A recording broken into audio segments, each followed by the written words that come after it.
É muito comum que você esteja construindo uma função e aí você tem uma fórmula lá. E com essa fórmula você consegue ver facilmente que a função é contínua, porque você só usa coisas contínuas, e que a função é diferenciável, porque você só usa contas que são diferenciáveis, né? Com exceção, às vezes, de um ponto. Porque, sei lá, na sua fórmula pode aparecer, por exemplo, lá 1 sobre x. Né? E aí, quando x é igual a zero, a fórmula não dá certo, sabe? Mas acontece muito de você conseguir dizer assim, não, eu vou definir o valor dessa função nesse ponto aí, problemático, como sendo tanto. E você consegue fazer isso às vezes, isso você sempre consegue fazer, né? Você pega a função e diz, não, eu vou estender ela e vou definir nesse ponto aqui do jeito que eu quiser. O desafio é definir e manter essa função contínua, né? Então, às vezes você consegue fazer isso. Você tem a fórmula que vale em tudo quanto é canto, mas naquele ponto específico lá, você não tem a fórmula, mas você diz, ó, aqui vale tanto. E aí a função vai ficar contínua. E aí agora você tem uma função contínua, né? E tem a diferenciabilidade, quer dizer, você sabe que a função é diferenciável em tudo quanto é ponto, menos naquele lá, né? Como será que você consegue garantir que a função é diferenciável também nesse ponto? Isso é muito comum. Então, o teorema da desigualdade do valor médio pode ajudar a gente nesse caso aí. E é isso que diz esse corolário aqui, olha só. Exatamente essa situação. A gente tem uma função f definida num aberto de Rp que vai para um Rq, né, que é contínua. E você sabe que ela é diferenciável em tudo quanto é ponto. Menos num ponto do domínio, lá um ponto A, tem um ponto que você não sabe se ela é ou não diferenciável. Mas além disso, a derivada é uma transformação linear contínua, né? Ela tem a norma de operadores. Então a gente pode falar de convergência dessas transformações lineares, né? Então, se além de tudo, essa função f for tal que a diferencial de x converge para uma determinada transformação linear aí, quando x converge para A, então, essa é a conclusão do teorema. De fato, f é diferenciável no ponto A, e essa diferencial é justamente esse valor t aqui, né? A gente vai demonstrar isso usando a desigualdade do valor médio, né? Primeiro eu queria fazer uns, sem perda de generalidade isso, sem perda de generalidade aquilo, certo? A primeira sem perda de generalidade é o seguinte, esse ômega aí, se ele for assim, se ele não for um conjunto convexo, pode acontecer de você pegar dois pontos aí, A e B, né?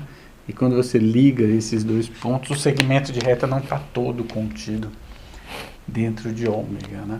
E aí você não consegue usar a desigualdade do valor médio com facilidade aqui nesse caso, né? Porque você não pode usar esse segmento de reta no teorema porque ele não está contido em ômega, certo? Então, a primeira coisa que eu vou dizer assim, sem perda de generalidade, a gente pode assumir que ômega não é assim, que ômega é convexo. Então, sem perda de generalidade, ômega é convexo. Por que a gente pode assumir que ômega é convexo, né? Esse teorema, ele é um teorema local, né? O fato de da função f ser ou não diferenciável nesse ponto A depende só das vizinhanças do ponto A, né? Se o teorema valer numa vizinhança de A, se ela for diferenciável numa vizinhança de A, ela vai ser diferenciável, né? Porque a diferenciabilidade é uma condição local, depende só de uma vizinhança. E a gente pode então, já que esse conjunto é aberto, tomar uma bola centrada em A contida em ômega, né? E a bola, ela é convexa. Então basta você mostrar para essa bola centrada em A, né? Em vez de eu mostrar para a bola centrada em A, a gente poderia dizer assim, tome uma bola centrada em A e depois ficar usando essa bola centrada em A aí o tempo inteiro, mas eu vou preferir dizer assim, sem perda de generalidade, sem perda de generalidade, podemos assumir que esse ômega é convexo, certo? Então essa é a primeira coisa. Outra coisa é o seguinte, se a gente substituir esse f aqui, ó, por f menos t, o que vai acontecer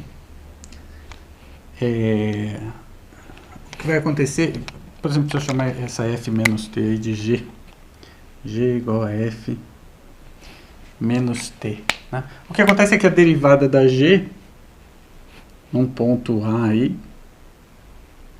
é justamente a derivada da f num ponto A menos t. Então, essa derivada da g aqui, o que acontece é que no ponto A ficou ruim, né? Vou botar x, tá melhor, né? Em x. Então, dizer que d de f converge para t quando x converge para A é a mesma coisa que dizer que d de g converge para zero, né?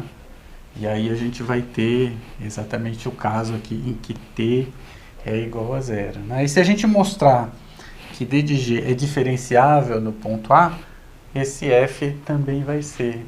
Aí se a gente mostrar que a diferencial da d de g é justamente a transformação nula, então a diferencial da f no ponto A vai ser justamente a transformação t, né? Então, sem perda de generalidade, a gente pode assumir que essa t aqui é a transformação nula, né? Em vez de eu falar, faça g igual a f menos t e depois ficar carregando essa g durante a demonstração inteira, eu vou fazer assim, eu vou dizer, sem perda de generalidade, podemos dizer que, podemos assumir que t é a transformação nula, né? Vou apagar isso aqui. Então a gente quer mostrar isso aqui, olha só.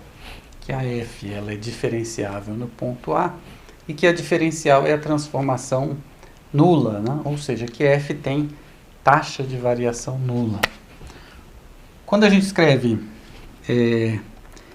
f de A mais V é igual a f de A mais a transformação nula, mais o resto, se a gente passar o f de A para cá, isso daqui fica sendo o resto. E o que a gente quer mostrar é que isso daqui vai para zero, será? Quando V vai para zero. Então a gente vai pegar vetores V que não são nulos e mostrar que isso daqui vai para zero. Vou dizer que isso daqui vai para zero, esses caras aqui são vetores, né? Mas a gente pode... Uma coisa maravilhosa de mostrar que as coisas convergem para zero é que você pode mostrar que a norma dessas coisas vai para zero, né? Então o que a gente quer é mostrar isso aqui, ó. Será que esse cara vai para zero? Como é que a gente mostra que vai para zero, né? Você tem que pegar um epsilon e ver que se o v for pequenininho o suficiente, essa coisa vai ficar menor do que epsilon, né? Então, para todo epsilon, eu quero escolher a norma de v menor que alguma coisa e fazer com que isso daqui fique pequeno o suficiente, né?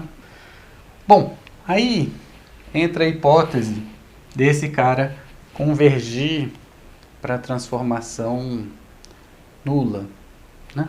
O que significa isso? Significa que para todo epsilon, o epsilon maior do que zero, né? Para todo epsilon existe um delta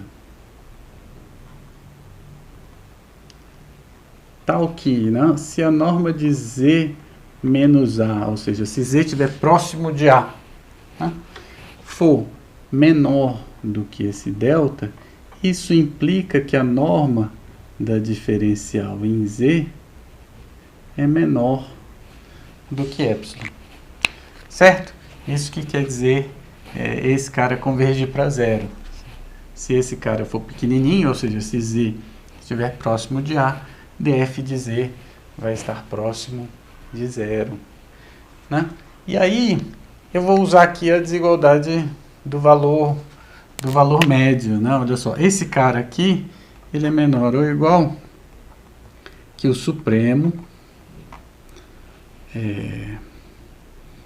para t entre 0 e 1 da norma da diferencial de f no ponto A mais TV.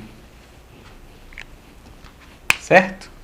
Esse cara aqui é menor ou igual que isso daí. Né? Certo? E esse cara aqui,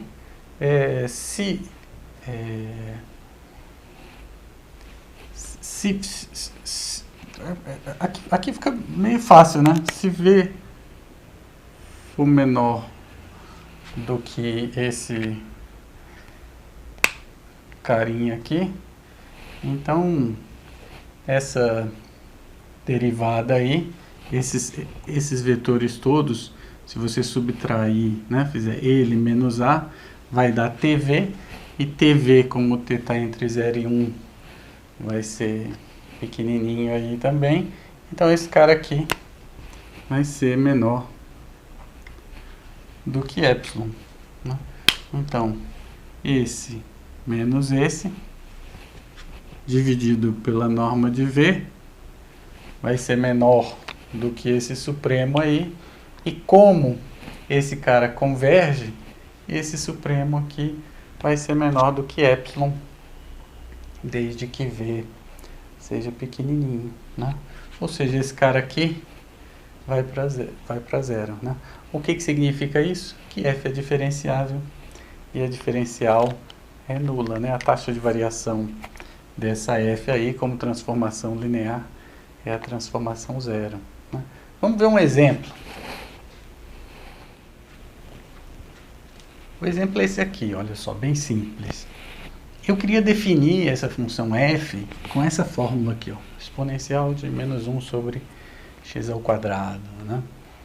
A gente tem um problema ali quando x é igual a zero, mas não é assim um problema muito grave em termos de continuidade, porque quando x vai para zero, tanto pelo lado positivo quanto pelo lado negativo, menos 1 sobre x ao quadrado vai para menos infinito. E esse carinha aqui, quando a exponencial, né, quando o argumento vai para menos infinito, ele vai para zero.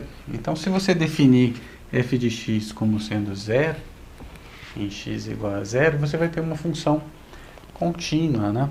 Mas não só isso, olha só, quando x é diferente de zero, você consegue derivar fácil esse carinha aí, né? Exponencial vai ser, eu nem sei fazer isso, a derivada, isso aqui é exponencial de x elevado a menos 2, né? Então a derivada disso é menos 2x vezes a exponencial disso aí mesmo. Que é uma função que tem exatamente a mesma propriedade, né? Ela, quando x vai para zero, isso daí vai para zero. Então, é exatamente no caso do teorema, isso significa que essa função ela é diferenciável em todo ponto. Né? E nesse ponto zero, o teorema, além de garantir que ela é diferenciável, garante que ela é também contínua, né? Porque afinal de contas, a derivada, né? Então, portanto, f' no zero pelo corolário, isso é igual a zero. Então, f' de x converge para f' de zero quando x vai para zero. Certo? Esse é o exemplo. E essa é a aula sobre o corolário.